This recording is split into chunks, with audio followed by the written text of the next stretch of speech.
So, Le Mans Ultimate has had quite a few big updates, especially since the last time I played at launch. They've now put out 2 of the 4 planned DLC packs for this year, and it's still got the best main menu music, in my opinion, of racing games that have come out this year. It slaps. But the DLC updates, including 4 new hypercars, 7 GT3 cars, and 4 circuits. And on top of that, also an additional hypercar as a free update since I last played. And also a whole new co-op game mode, which I'll get to a little bit later in the video and discuss that. We're going to start off this video delving into a race to see the improvements with the AI as well, and also trying out the new edition of the Circuit of the Americas in the latest DLC pack. And for the first time in the game since I first played it at launch, I can actually drive in the car that Jensen Button is piloting this season in WEC. So COTA, brand new circuit for Le Mans Ultimate, very familiar circuit obviously for F1 fans. The same with Imola, that was in DLC pack 1, which I'll have a bit of gameplay at the end of the video around Imola, because I'm always quite curious to see how different racing games feel at circuits I'm familiar with, or F1 circuits, because then you really get a true comparison from game to game, kind of, as we get going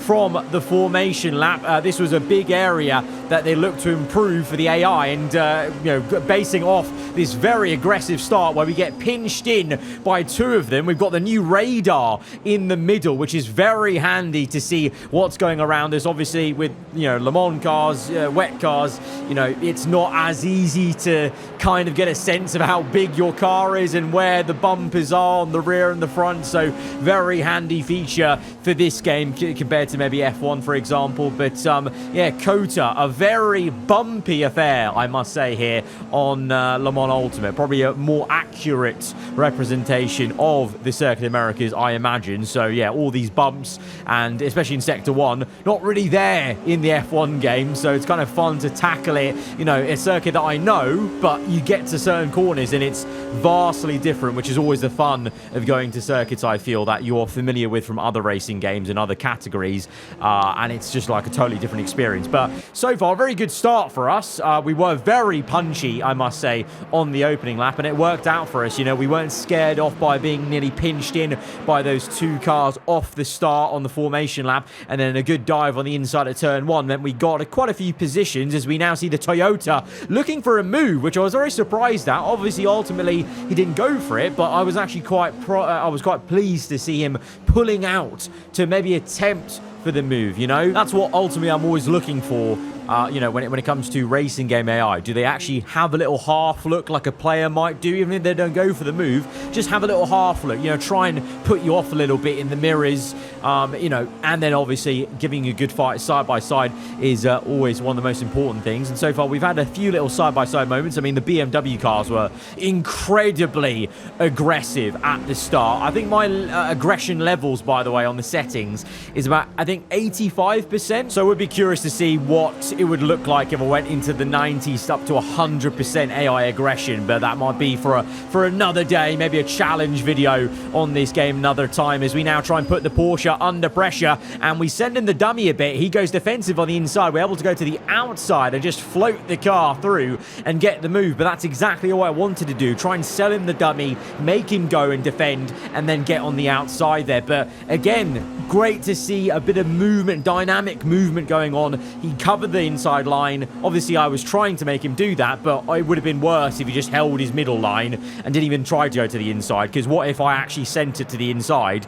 It would have just been a slam dunk, easy move on the inside, rather than actually having to do some work to go around the outside. And I'm picking on the AI specifically a lot in this video and talking about it with this offline race, because obviously that's my main domain. As just for a moment here, we see the Alpine being a little bit erratic there, getting a little bit of argy-bargy going out, making contact with the Cadillac ahead. And why do I feel like this Alpine car is going to be an absolute menace and a half as we get tucked up right underneath the rear wing, looking to make a move? We're going to try and go for it. The Alpine is very aggressive. We have to go right up against the Cadillac to get the move on the Alpine. And then you're about to see, actually, I was taken aback at this point, because we got tucked up behind the Cadillac. Then we go a bit wide, and I'm a bit too slow on the throttle, and to my surprise, the Alpine sends it on the inside there. We leave the door open, and he invites himself in, he takes a bite, and then through here, I was way too eager on the throttle into the corner, so he's slow up mid-corner to try and get the car turned, and the Alpine's fully alongside me, trying to go on the outside here, and if I didn't go out wide myself and take him wide, he actually may have got me on the outside there, so that was actually quite surprising and really good to see. Like, he got me completely, he caught me unawares. I was really slow through that corner, and the Alpine was really aggressive and really trying to go for it in a place where it's an unorthodox place to make an overtake in F1, let alone, I feel, in World Endurance. But as I was saying, you know, mostly on this channel, we do offline videos versus AI, career modes, obviously, with the F1 game. And this game is largely based online. You know, the community, the main community is, you know, kind of over from R Factor, iRacing, whatever, you know, all online races. So I'm very much wanting to try and tackle this game from a different lens, which is how is it as a single player experience? Because that's what I enjoy. I don't actually enjoy online very much at all. I enjoy racing AI. I enjoy, you know, as I've said before in videos, making that story for yourself in online races, in career modes, which this game doesn't have a career mode. It has a co-op, which I'll talk about a little bit later in the video, but so far I am seeing some nice improvements, some more dynamic racing from the AI compared to when I last played this game at launch. But then at the same time, I got to admit, the game already had pretty damn good AI at launch anyway. As we've now been getting into a battle with the Cadillac, he actually was able to repass me basically in the previous corner, now down the back straight, and we set up a move to go tighter on the line, get the undercut going from right to left on the outside. He's still there, and like the Alpine, is going to get the jump. In this section, I'm just way too timid on the throttle, I feel, and the AI are a bit more punchy, but then he backs off through the left-hander. That was the only point where I felt like, okay, I would have liked him to have maybe kept his foot in on the inside, but generally they're still, as they were at launch, you know, very racy. The big area improvement, which they have improved upon, is the race start. You know, I think it was a lot easier to jump up positions on the race start than it was in this race. I mean, yes, I did jump up a couple of positions, but that's because I, you know, kept to my guns when we got pinched in by those two cars off the line. That could have easily scared me off from making a move on the inside like I did at turn one. So I think they have improved the starts for sure, and the general gameplay is still as good as it was at launch. Just for me, longevity as a single player game, it's not really there, you know, and obviously for obvious reasons, because it's, you know, firstly an online game, then they're trying to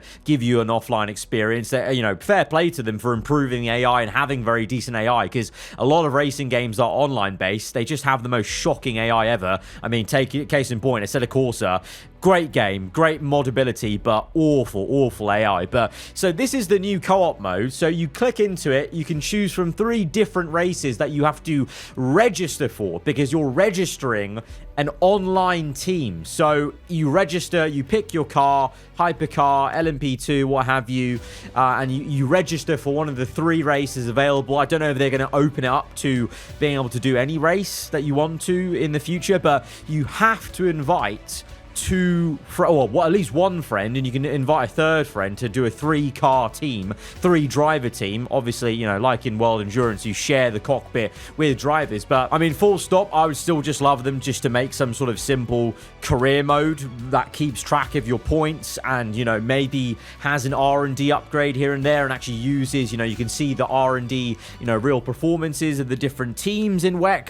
That would be really cool to me, because like I said, yeah, I think compared to other more simulator-based games, this game actually has some really decent AI, so I feel like they could really build upon it and build out a really good single-player aspect of this game, alongside what they're obviously trying to do mainly is focus on the online side. And now just focusing on going through the actual big updates they brought to this game. So like I said, they brought in some new circuits. Obviously, COTA was the latest one in DLC Pack 2. They also brought Imola in DLC Pack 1, I believe it was, and you can see there's actually a difference if you can select the 2023 or 2024 2024 season denotion, and that gives you then the list of circuits that are in the championship or the bonus circuits that are just, you know, a part of the game. And obviously they've still coded, you know, the AI to work at all these different circuits, but some of them may not be on the actual calendar for World Endurance anymore. And then when you click into them, they also have the different liveries depending on what you know, where they're based, because so some teams have a slightly different livery that they raced at Le Mans compared to their normal World Endurance Championship season. But yeah, since I played this game at launch, they've now got the BMW in the hypercar class. They've got Lamborghini, which pretty cool to have these two cars, because obviously for me, if you're familiar with my channel, my career mode series in the year gone by with F1 23, obviously in my team F1 23, we raced, you know, we made our my team car Lamborghini based and BMW based, and both deliveries were based off basically what these two brands were doing in WEC with their livery. So kind of cool and full circle moment there to see those two cars and brands in the game now here and indulging in the original car that I based the F1 designs on. But yeah, we're gonna actually dive into the BMW quickly and just show you, you know, a lap around Imola, which is the other obviously F1 circuit that's now here in the game. As I said, always cool just to feel out a circuit on a completely different, you know, game, especially one like this where it's really got, you know, leaning towards simulation compared to the F1 game where it's kind of, you know, arcade simmy. So, you know, really, you know, difference of, you know, the curb physics or just little subtle bumps here and there, like I said, around COTA Sector 1, very noticeable. And also just, I must say, the amount of technicality going on the screen right now.